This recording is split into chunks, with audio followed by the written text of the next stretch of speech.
Hello दोस्तों, कैसे हैं? उम्मीद करते हैं अच्छे होंगे। दोस्तों, पिछले वीडियो में हमने आप लोगों को बताया था कि वैदिक सभ्यता।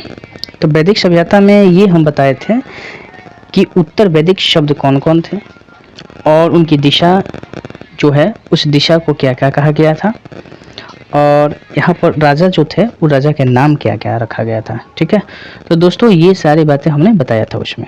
तो आपको बता देते हैं कि लास्ट में हमने बताया था कि दक्षिण जो दिशा थी, दक्षिण दिशा में जो राजा का नाम था वो क्या था? भोज था। ठीक है, यहाँ तक बता दिए थे। अब आइए इसके बाद हम यहाँ से हम लोग का चलेगा वीडियो। यहाँ से पहले दोस्तों आपको बताते हैं कि हम हर एक शब्द को पढ़ते हैं और पढ़ने के बाद आप लोग को डिस्क्राइब करते हैं, एक एक क्वेश्चन करते हैं इसमें, है ना। इसलिए घबराना नहीं है, पहले हम पढ़ेंगे फिर क्वेश्चन करेंगे दोस्तों, है ना। तो चलिए यहाँ से शुरू करना है हम लोग को। देखिए दोस्तों, कि सभा एवं समिति राजा को सलाह देने वाली संस्था थी। सभा श्रेष्ठ एवं संभ्रांत लोगों की संस्था थी, जबकि समिति सामान्य जनता का प्रतिनिधित्व करती थी। इसके अध्यक्ष को ईशान कहा जाता था। स्त्रियां सभा एवं समितियों में भाग ले सकती थीं। युद्ध में कबीले का नेतृत्व राजा करता था। युद्ध के लिए गविशिष्ट शब्द का प्रयोग किया गया है, जिसका अर्थ है गायों की खोज। 10 राग्य युद्ध का उल्लेख ऋग्वेद के 7वें मंडल में है। यह युद्ध परुशनी रावी नदी के तट पर सुदास एवं 10 जनों के बीच लड़ा गया, जिसमें सुदास विजयी हुआ। ऋग्वैदिक समाज 4 वर्णों में विभक्त था। ये वर्ण थे ब्राह्मण, क्षत्रिय, वैश्य और शूद्र। यह विभाजन व्यवसाय पर आधारित था। इसमें कहा गया है कि ब्राह्मण परम पुरुष के मुख से, क्षत्रिय उनकी भुजाओं से, वैश्य उनकी जंघाओं से एवं शूद्र उनके पैरों से उत्पन्न हुए हैं। ठीक है दोस्तों, चलिए एक छोटा सा सारणी दिया है, उसको हम पढ़ते हैं। ठीक है, सारणी वाला ये दिया कि उपनिषदों की कुल संख्या 108, महापुराणों की संख्या 18 और वेदांत की संख्या 6 है। तो पहले पढ़ चुके हैं। ठीक है, तो पहले आइए यहाँ तक हम लोग समझें, उसके बाद फिर आगे हम बात करेंगे। चलिए, तो एक एक प्रश्न का जवाब यहाँ पर दीजिएगा दोस्तों। चलिए शुरू करते हैं। बताइए, तैयार हो गए होंगे। क्वेश्चन है कि सभा एवं समिति राजा को आर्य समाज में सभा एवं समिति राजा को क्या देने का कार्य करती थी? राजा को क्या देने का कार्य करती थी? ठीक है, ये बताना है, सभा एवं समिति। तो देखिए दोस्तों, आर्य समाज में सभा एवं समिति की जो बात है ना, सभा एवं समिति की जो बात है, तो ये दोस्तों एक संस्था थी। क्या थी? संस्था थी। ठीक है, और ये संस्था क्या करती थी कि राजा को सलाह देती थी। राजा को क्या देती थी? सलाह। तो पूछा जाएगा कि आर्य समाज में राजा को कौन सी संस्था सलाह देती थी? तो क्या आंसर दीजिएगा आप लोग? सभा एवं समिति। ठीक है, सभा एवं समिति। चलिए नेक्स्ट प्रश्न है, इसमें ध्यान रखना दोस्तों कि जो सभा थी ना, सभा श्रेष्ठ एवं संभ्रांत लोगों की संस्था थी। सभा जो थी श्रेष्ठ एवं संभ्रांत लोगों की संस्था थी। संभ्रांत लोगों की संस्था थी। ठीक है, संस्था थी। ध्यान रखना दोस्तों, यहाँ से पूछा जाए दोस्तों कि सभा जो थी ना, सभा कैसी संस्था थी? तो श्रेष्ठ थी एवं संभ्रांत थी। और किसकी संस्था थी? तो लोगों की। ठीक है, और सभा एवं समिति का काम क्या था कि राजा को सलाह देना। ठीक है, यहाँ तक क्या कवर कर लेंगे आप लोग। आइए, उसके बाद ध्यान रखना, जबकि समिति थी ना, सामान्य जनता का प्रतिनिधित्व करती थी। देखो, सभा में श्रेष्ठ लोग थे, संभ्रांत लोग थे, लेकिन समिति जो थी, समिति ये सामान्य लोग की बात थी, सामान्य लोगों के लिए संस्था थी। ठीक है, जनरल जो लोग हुआ करते थे उसके लिए समिति, और जो श्रेष्ठ एवं संभ्रांत लोग होते थे उनके लिए सभा का व्यवस्था की गई थी। ठीक है, चलिए अब ध्यान रखना, इनके जो अध्यक्ष थे ना, इनके अध्यक्ष तो इनके अध्यक्ष को क्या कहा जाता था? पूछा जाएगा कि आर्य समाज में सभा एवं समिति जो संस्था थी, उन सभा एवं समिति के संस्था के अध्यक्ष को क्या कहा जाता था? तो क्या जवाब देंगे आप लोग? ईशान। क्या कहा जाता था? ईशान। क्या बोलेगा? ईशान कहा जाता था। ठीक है, आइए अब पूछा गया कि क्या आर्य समाज में स्त्रियां, सुन लीजिए जरा, क्या आर्य समाज में स्त्रियां सभा एवं समिति में भाग ले सकती थी? तो हाँ, ध्यान देना इसका जवाब कि स्त्रियां जो थी ना, उस सभा एवं समिति दोनों में भाग ले सकती थी। ठीक है, दोनों में लिख देते हैं यहाँ पर, दोनों में भाग ले सकती थी, सभा में भी और समिति में। ये व्यवस्था थी आर्य समाज में। ठीक है, चलिए, जब युद्ध हुआ करता था, ध्यान रखना दोस्तों, जब युद्ध हुआ था और जब युद्ध होने को था तो इसका नेतृत्व कौन करता था? तो युद्ध में जो कबीले का नेतृत्व हुआ था ना, हुआ करता था, वो राजा था। कौन था? युद्ध में कबीले का नेतृत्व, कबीले का नेतृत्व कौन करता था? तो क्या जवाब देंगे? राजा। ठीक है, कौन करता था? राजा करता था। पूछा गया युद्ध में आर्य समाज में, आर्य समाज के काल में युद्ध में कबीले का नेतृत्व कौन करता था? तो जवाब क्या हो जाएगा? राजा करता था। ठीक है, राजा करता था। अब युद्ध के लिए देखो दोस्तों, युद्ध के लिए एक शब्द का प्रयोग किया जाता था। तो युद्ध के लिए कौन सा शब्द का प्रयोग किया जाता था? तो ध्यान रखना, गविष्टि का। किसका? गविष्टि शब्द का। आर्य समाज में ध्यान रखना कि युद्ध के लिए किस शब्द का प्रयोग किया जाता था? गविष्टि शब्द का। ठीक है, गविष्टि शब्द का प्रयोग किया जाता था। और इसका अर्थ क्या है? इसका अर्थ क्या है? तो इसका अर्थ है गायों की खोज। इसका अर्थ क्या है दोस्तों? गायों की खोज। गविष्टि का अर्थ होता है गायों की खोज। गविष्टि का क्या अर्थ है? गायों की खोज। बात समझ गए होंगे। आइए दोस्तों, अब यहाँ देखिए, इसको मिटा देते हैं, उसके बाद समझाएंगे। तो आपने देख लिया सभा एवं समिति में ये संस्था थी, है ना, जो राजा को सलाह वगैरह देने का काम करती थी। अब यहाँ पर आपने देख लिया कि गविष्टि का अर्थ क्या हुआ, तो मैंने बताया कि गायों की खोज हुआ। अब आता है दशराज्ञ युद्ध। ध्यान देना दोस्तों, दशराज्ञ युद्ध की बात करें। कौन सा युद्ध? दशराज्ञ युद्ध। देखिए दोस्तों, आर्य समाज में दशराज्ञ युद्ध का भी यूज हुआ है, और इसका उल्लेख पूछा जाए कि दशराज्ञ युद्ध का उल्लेख किस वेद में मिला है? तो आंसर हो जाएगा ऋग्वेद में। किस वेद में? ऋग्वेद में। और यहाँ पर ऋग्वेद के कौन से मंडल में? तो ध्यान रखना दोस्तों, 7वें मंडल में। कौन से मंडल में? 7वें मंडल में। तो दशराज्ञ युद्ध का उल्लेख किस वेद में है? तो ऋग्वेद में है। किस मंडल में है? तो 7वें मंडल में है। ठीक है, 7वें मंडल में मिला है। अब ये युद्ध किसके बीच लड़ा गया था? देखिए दोस्तों, दशराज्ञ जो युद्ध था किसके बीच लड़ा गया था? ठीक है, तो ध्यान देना, यह युद्ध जो है ना, किसके बीच लड़ा गया था? सुदास एवं 10 जनों के बीच। सुदास, दशराज्ञ युद्ध किसके बीच लड़ा गया था? सुदास एवं 10 जनों के बीच। ठीक है, 10 जनों के बीच ये लड़ा गया था। ठीक है, तो दशराज्ञ युद्ध पूछा जाए किसके बीच लड़ा गया, तो जवाब हो जाएगा सुदास एवं 10 जनों के बीच लड़ा गया। ठीक है, अच्छा, इसमें विजय कौन हुए, मैंने जीते कौन? तो सुदास जीत गए, सुदास। ठीक है, विजयी की बात करें, विजयी की बात करें तो विजयी की बात करें तो इसमें कौन विजय हुए? सुदास। ठीक है, सुदास इसमें विजयी हुआ, ध्यान रखना। अच्छा, ये दोस्तों दशराज्ञ युद्ध पूछा जाए कि कहाँ, अरे किस नदी पर लड़ा गया, तो ध्यान रखना परुष्णी नदी, परुष्णी नदी। पूछा जाए कि ये दशराज्ञ युद्ध किस नदी पर लड़ा गया, बताओ, तो आंसर हो जाएगा परुष्णी नदी। कौन सी नदी? परुष्णी नदी, जिसको क्या कहा जाता है? देखो, रावी नदी भी कहा जाता है। ठीक है, रावी नदी भी, तो रावी नदी को ही क्या बोला गया है? परुष्णी नदी। ठीक है, तो आपने देख लिया दशराज्ञ युद्ध ऋग्वेद में इसका उल्लेख दिया गया है। ऋग्वेद के 7वें मंडल में है।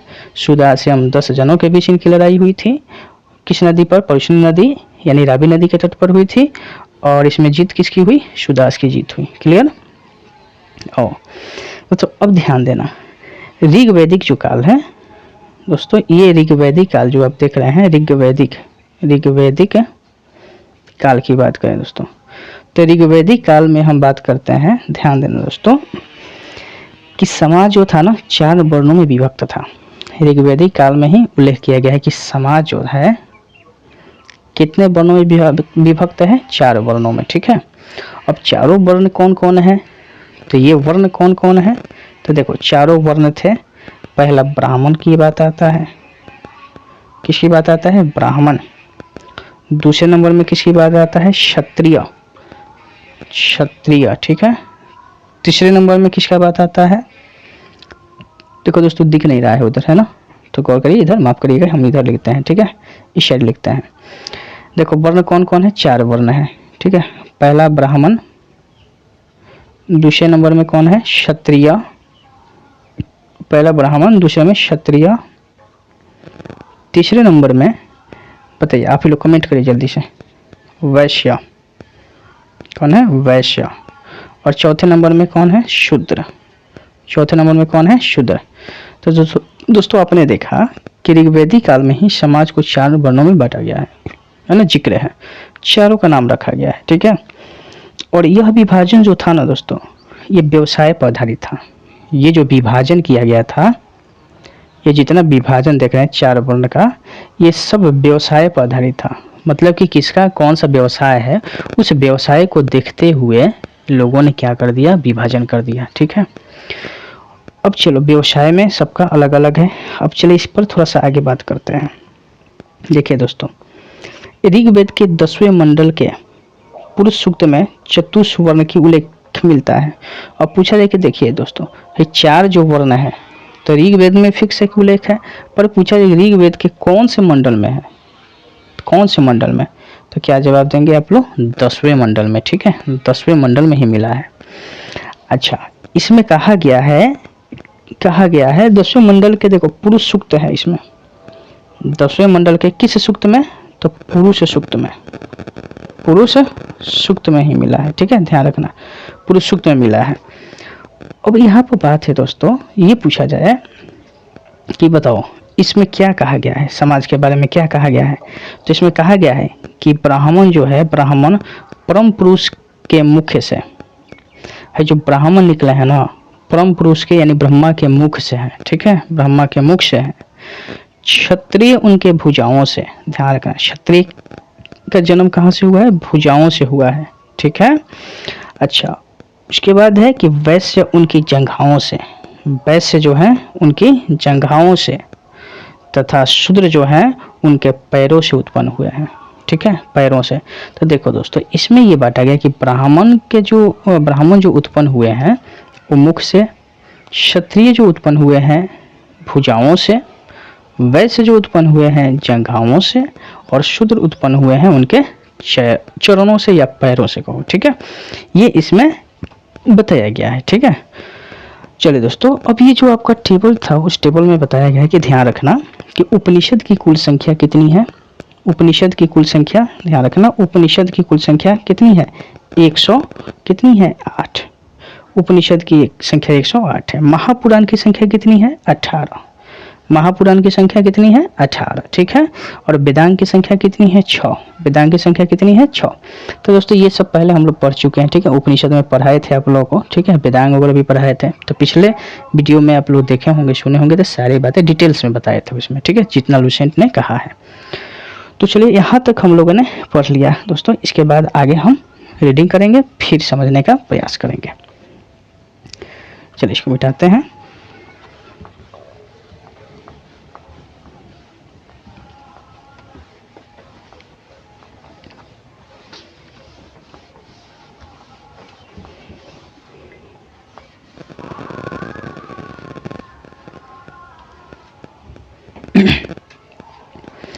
देखिए दोस्तों, थोड़ा बुक को हम तिरछा करेंगे, क्योंकि देखने में कठिनाइयाँ हो रही है, तो ऐसे हम घुमा देते हैं। ठीक है, थोड़ा उल्टा कर दिए हैं, पर आप लोग पढ़ लेंगे। और हम ऐसे तो हर एक क्वेश्चन को कवर करते हैं, है ना, हर एक क्वेश्चन कवर करते हैं, इसमें एक भी प्रश्न छोड़ने की बात नहीं होती है दोस्तों। अगर बाय द वे कहीं छूट भी जाए तो आप लोग कमेंट कर देना, ठीक है। अब देखिए दोस्तों, यहाँ तक हम लोगों ने पढ़ लिया था, ठीक है, यहाँ तक कर लिए थे और समझ भी लिए। इसके बाद देखिए क्या कह रहा है, इसके बाद यहाँ पर कह रहा है दोस्तों कि आर्यों का समाज पितृ प्रधान था। समाज की सबसे छोटी इकाई परिवार या कुल थी, जिसका मुखिया पिता होता था, जिसे कुलप कहा जाता था। स्त्रियां इस काल में अपने पति के साथ यज्ञ कार्य में भाग लेती थी। बाल विवाह एवं पर्दा प्रथा का प्रचलन नहीं था। विधवा अपने मृतक पति के छोटे भाई यानी देवर से विवाह कर सकती थी, ठीक है। आगे देखिए दोस्तों, लिखा है कि स्त्रियां शिक्षा ग्रहण करती थीं। ऋग्वेद में लोपामुद्रा, घोषा, सिकता, आपला एवं विश्वास जैसी विदुषी स्त्रियों का वर्णन है। गार्गी ने याज्ञवल्क्य को वाद विवाद की चुनौती दी थी। दोस्तों आगे क्या कह रहा है देखिए कि जीवन भर अविवाहित रहने वाली महिलाओं को अम्मा जो कहा जाता था। जीविकापार्जन के लिए वेद वेदांग पढ़ाने वाला अध्यापक उपाध्याय कहलाता था। आर्यों का मुख्य पेय पदार्थ सोमरस था। यह वनस्पति से बनाया जाता था। आर्य मुख्यतः 3 प्रकार के वस्त्रों का उपयोग करते थे। पहला उसमें वास है, अधिवास है और उनिश है, ठीक है। अंदर पहनने वाले कपड़े को नीवी कहा जाता था।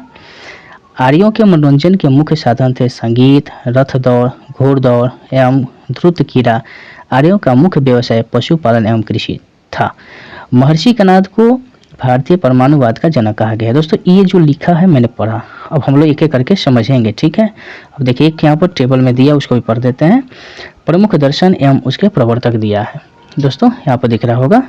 तो देखिए दर्शन में दिया है चाणक्य है, योग है, सांख्य है, न्याय है। इसके प्रवर्तक है चाणक्य है, योग का पतंजलि है, सांख्य का कपिल गौतम है। दर्शन यहाँ पर फिर दिया है।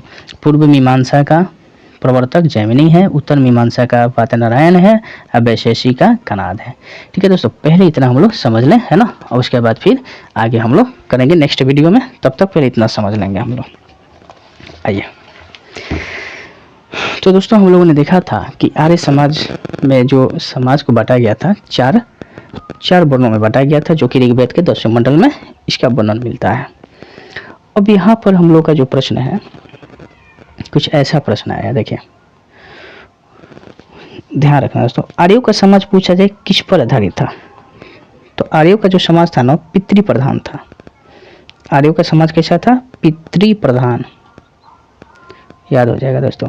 आर्यों का समाज कैसा था, पितृ प्रधान, ठीक है। आर्यों के समाज की बात करें कैसा था, तो पितृ प्रधान था, ठीक है। समाज की सबसे छोटी इकाई, देखो आर्य समाज की सबसे छोटी इकाई जो थी ना, वो परिवार या कुल्ली थी।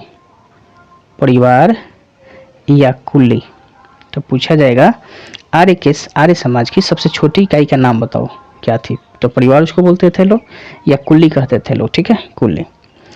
अच्छा, इसका मुखिया कौन हुआ करता था, परिवार या कुल्ली, इसका मुखिया कौन हुआ करता था, तो इसकी मुखिया जो है ना, इसका मुखिया पिता, इसका मुखिया कौन हुआ करता था, पिता, ठीक है, फादर, ध्यान रखना दोस्तों। और इस फादर को कुलप कहा जाता था, क्या कहा जाता, कुलप। ध्यान रखना दोस्तों कि आर्य जो समाज था वो पितृ प्रधान था, ठीक है। और समाज की जो सबसे छोटी इकाई थी, सबसे छोटी इकाई वो परिवार थी, ठीक है, परिवार या कुल्ली। और इसका मुखिया कौन थे, पिता, मुखिया कौन था, पिता। और पिता को क्या कहा जाता था, कुलप कहा जाता था, ठीक है। यहाँ समझ के बात देखिए। अब रही बात की इस समय की बात बताया जा रहा है आर्य समाज की, कि इस काल में, उत्तर वैदिक जो काल था, इस काल में स्त्रियां जो थी ना, स्त्रियां, ध्यान रखना दोस्तों, स्त्रियां जो थी इस काल में अपने पति के साथ, किसके साथ, पति के साथ यज्ञ कार्य में भाग लेती थी। जहाँ यज्ञ हुआ करता था, यज्ञ कार्य में भाग लिया करती थी, ठीक है, भाग लिया करती थी। तो स्त्रियां इस काल में पति के साथ यज्ञ कार्य में भाग लिया करती थी, ठीक है, समझ गए होंगे। अच्छा, इस समय बाल विवाह दोस्तों ध्यान रखना, बाल विवाह, ठीक है, वैदिक काल की बात कर रहा है। तो बाल विवाह एवं पर्दा प्रथा का प्रचलन नहीं था, पर्दा प्रथा का प्रचलन नहीं था इस टाइम, ठीक है, ध्यान रखना दोस्तों। पूछा जाएगा कि बाल विवाह का प्रचलन किस काल में नहीं था? तो सीधे बताएंगे कि वैदिक सभ्यता किस टाइम में है, उत्तर वैदिक काल की बात कर रहा है कि ऋग्वैदिक काल की बात कर रहा है ना। तो वैदिक सभ्यता में ये सारी बातें थी, ठीक है। वैदिक सभ्यता में पर्दा प्रथा भी नहीं थी।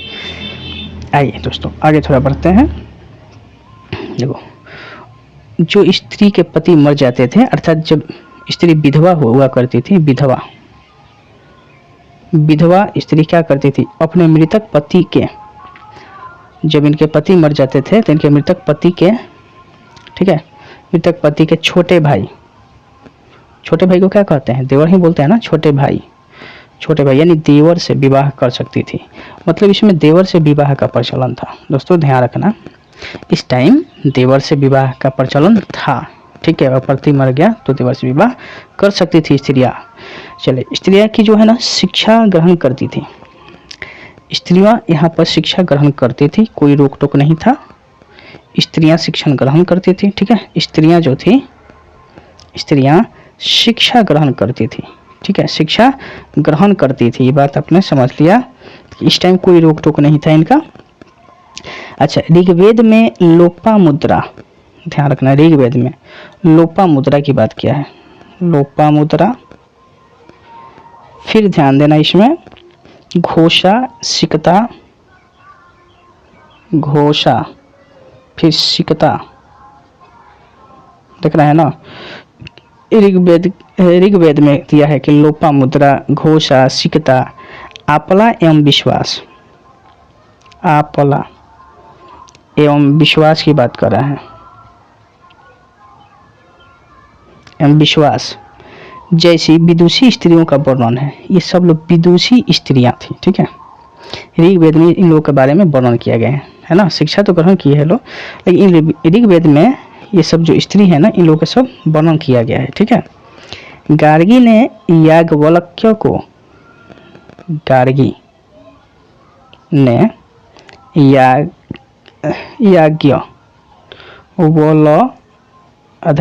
याज्ञवल्क्य को वाद विवाद की चुनौती दी थी, ठीक है। पूछा जाएगा कि किसने याज्ञवल्क्य को वाद विवाद की चुनौती दी, तो आंसर क्या दे देंगे दोस्तों, गार्गी ने। किसने? गार्गी ने दी थी, ठीक है।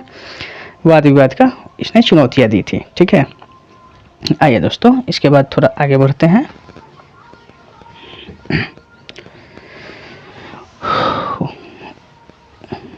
देखिए आगे क्वेश्चन यहाँ पर है। देखो, जीविका पार्जन के लिए, कौन से पार्जन के लिए? जीविका पार्जन। तो जीविका पार्जन के लिए वेद वेदांग पढ़ने वाला, वेद को भी पढ़ने वाला, वेद वेदांग को पढ़ने वाला, ध्यान रखना, जीविका पार्जन के लिए वेद वेदांग को पढ़ने वाला अध्यापक क्या कहलाता था?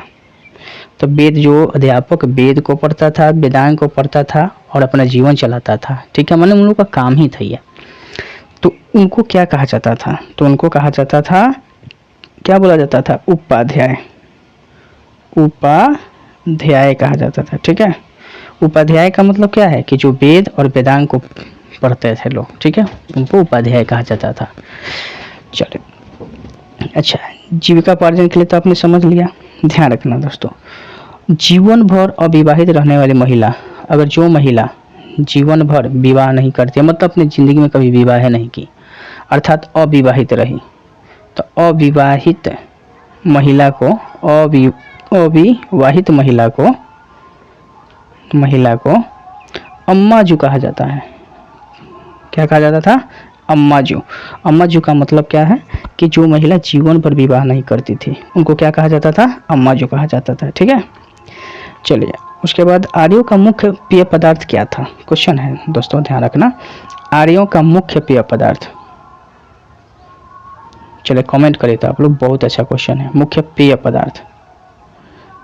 कमेंट करिए दोस्तों, ये आर्यों का मुख्य पेय पदार्थ क्या था, जल्दी से। चलिए, तो इसका जवाब होगा सोमरस। सोमरस था, क्या था? सोमरस था, ठीक है। अच्छा, सोमरस कहाँ से प्राप्त किए जाते थे? तो वनस्पति से। कहाँ से? वनस्पति से। ध्यान रखना, सोमरस कहाँ से प्राप्त होते थे? वनस्पति से, ठीक है, बनाया जाता था।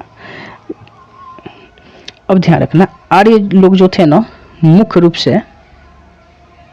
से 3 तरह के वस्त्रों का उपयोग करते थे। ठीक है, कितने तरह के? 3 तरह के वस्त्रों का उपयोग करते थे। पूछा जाए दोस्तों कि आर्य जो थे मुख्य रूप से कितने तरह के वस्त्रों का उपयोग करते थे? तो 3 तरह के वस्त्रों का उपयोग करते थे। ठीक है, पहला का नाम था वास, यहाँ लिख देते हैं दोस्तों 3 तरह के वस्त्र। पहला का नाम आप लोग कर सकते हैं वास। दूसरा वस्त्र ये लोग उपयोग करते थे अधिवास, अधिवास। ठीक है, और तीसरा करते थे ये लोग 19 नहीं ना, उष्णीन, देखिए दोस्तों उष्णीश था। ठीक है, उष्णीश था। तो ये 3 तरह के वास, अधिवास, उष्णीश, ये 3 तरह के आर्य कपड़ों का यानी वस्त्र का उपयोग करते थे। अब ध्यान रखना दोस्तों, अंदर पहनने वाले जो कपड़े थे ना, अंदर पहनने वाले कपड़े, चूंकि उधर नहीं दिख रहा है यहाँ करते हैं, देखिए अंदर पहनने वाले कपड़े। ठीक है, अंदर पहनने वाले कपड़े जो थे, अंदर पहनने वाले कपड़े, उसको क्या कहते थे लोग? क्या कहते थे लोग? तो जवाब देना दोस्तों, नीवी कहते थे लोग। क्या बोलते थे लोग? नीवी।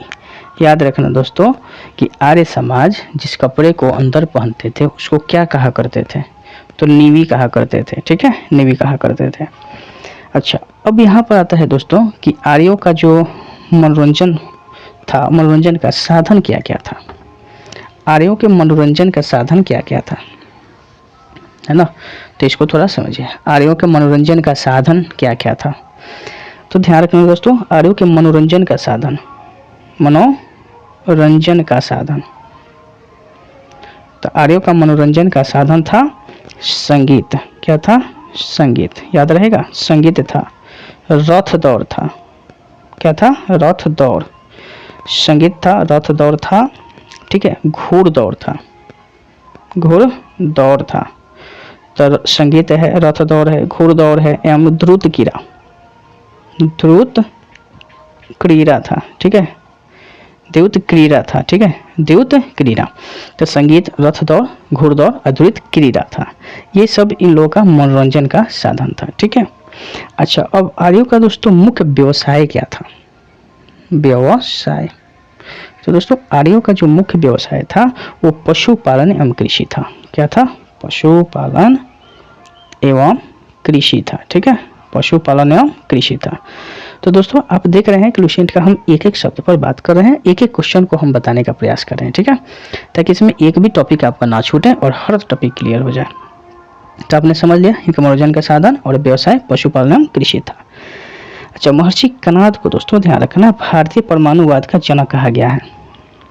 तो परमाणुवाद का जनक किसे कहा गया है? भारत में पूछा जाए दोस्तों कि भारतीय परमाणुवाद का जनक किसे कहा गया है? परमाणुवाद का जनक तो महर्षि को कहा गया है। किनको? महर्षि कणाद को, महर्षि कणाद को कहा गया है। ठीक है, परमाणुवाद का जनक किसे कहा गया? महर्षि कणाद को कहा गया है। तो इतनी तो बात समझ गए दोस्तों। अब देखिए दोस्तों, जो कुछ दर्शन है और उसके प्रवर्तक हैं ये समझेंगे हम लोग। ठीक है, तो यहाँ तक तो हम लोग क्लियर कर गए, जो नीचे दिया था पूरा कंप्लीट हो गया है। अब जो प्रमुख दर्शन है और उसका प्रवर्तक है ये थोड़ा सा हम लोग पढ़ेंगे। ठीक है, और ये याद रखना दोस्तों पेपर में पूछे जाते हैं। ठीक है, देखिए दोस्तों, दर्शन एक तरफ दर्शन है और दूसरी तरफ हम लिखते हैं प्रवर्तक। ठीक है, प्रवर्तक। देखिए दोस्तों, दर्शन में है चवार्क, चवार्क दर्शन का नाम है। ठीक है, अब इसका प्रवर्तक कौन है? तो चवार्के हैं। जो नाम है दर्शन का, जो नाम है वही है। तो चवार्क का प्रवर्तक कौन है? चवार्के हैं। ठीक है, चवार्क। क्लियर हो गया? चवार्क का प्रवर्तक कौन है? चवार्क है। योग का याद रखना दोस्तों, योग का प्रवर्तक कौन है? योग तो पतंजलि है। कौन है? पतंजलि। ठीक है, योग का प्रवर्तक कौन है? पतंजलि है। क्लियर हो गया? योग का प्रवर्तक कौन है? पतंजलि है। चलो ठीक है, यहाँ तक। सांख्य का बताना दोस्तों, सांख्य का,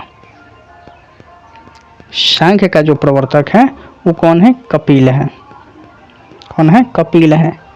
सांख्य का प्रवर्तक कौन है? कपिल है दोस्तों।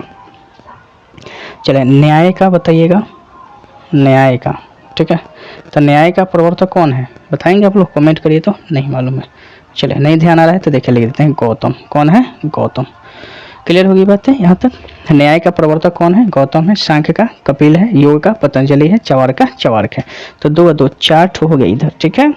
अच्छा, पूर्व मीमांसा का दोस्तों यहाँ लिखते हैं पूर्व मीमांसा, ये दर्शन लिख रहे हैं दोस्तों, पूर्व मीमांसा का, ठीक है। पूर्व मीमांसा ऐसे लिखते हैं मीमांसा का। तो पूर्व मीमांसा का कौन है दोस्तों? जैमिनी है, ठीक है। कौन है? तो इसका जैमिनी है। इसके प्रवर्तक कौन है? जैमिनी। क्लियर? आ जाओ, ये प्रवर्तक है, ठीक है। प्रवर्तक पूर्व मीमांसा का प्रवर्तक जैमिनी है। उसका उत्तर मीमांसा का कौन है? उत्तर मीमांसा का दोस्तों, उत्तर मीमांसा, इसका याद कर देना दोस्तों। उत्तर मीमांसा का प्रवर्तक कौन है? तो यह है बाद नारायण। बाद नारायण कौन है? बाद नारायण, ठीक है। उत्तर मीमांसा का प्रवर्तक कौन है? बाद नारायण। और दोस्तों ये ध्यान रखना, वैशेषिक, वैशेषिक, ठीक है, वैशेषिक दर्शन का प्रवर्तक कौन है? तो कणाद है दोस्तों, कणाद। तो बस दोस्तों इस वीडियो में हम लोग इतना ही कवर करेंगे, ठीक है। और फिर मिलेंगे हम लोग नेक्स्ट वीडियो में। तब तक के लिए इतना ही। जय हिंद, जय भारत, ठीक है।